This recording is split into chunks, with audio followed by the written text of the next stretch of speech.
Namaste Kase Ho. Hello from Mumbai, India. My name is Laura Parker. I'm the VP of Communications and co-founder of the Exodus Road. We're so excited to bring you along this journey with us to this amazing country. Our storytellers, Laura, Autumn, and myself, Kirsten, took a 2-week journey to India and Thailand in order to give you a close-up look at what our teams are doing on the front lines to fight human trafficking. This is our story.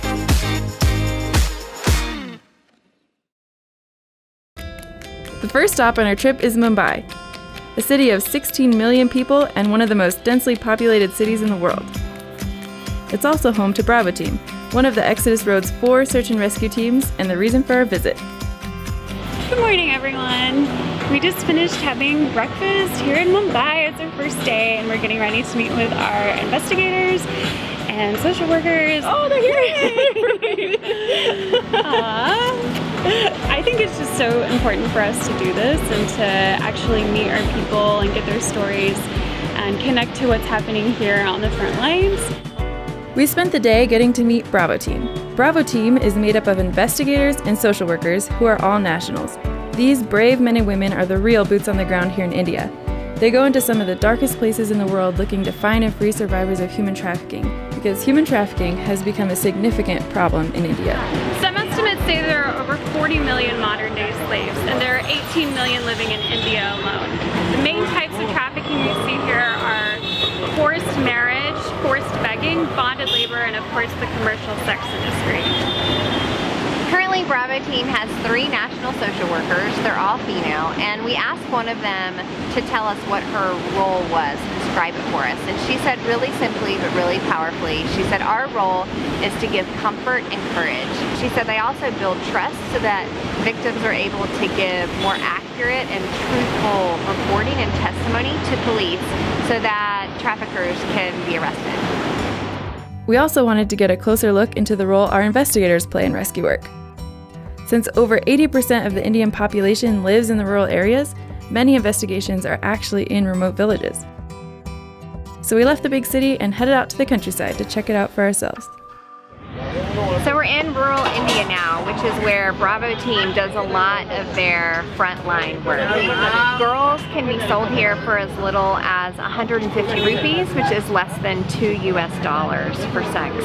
They sometimes will travel up to 17 hours on a bus just to get to places like this from their hometowns. But they do that because they want to get to the root of the problem. They want to get girls before they're even sold.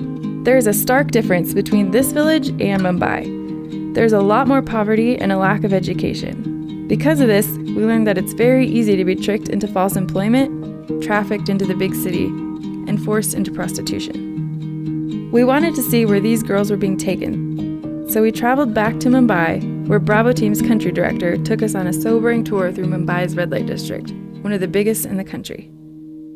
I think the really interesting thing is that the red light district looked just like typical street in Mumbai, but our country director was pointing out different back alleys and staircases. You see here at my left, a staircase going up is a brothel.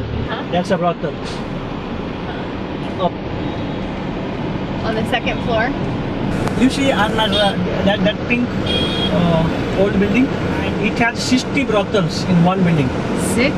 It was just really overwhelmingly obvious that they know their country and they know the city, and that it takes time actually being in these places to really recognize what's a brothel and what's just a normal alleyway.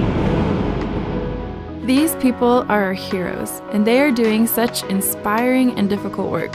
We learned a lot from them, but we also got to have some fun. We celebrated a birthday, we had a ton of delicious chai tea, Autumn was a fan, and the ladies even took us on a very unique shopping trip. So we just tried on saris, and it was quite the ordeal. I'm just telling you.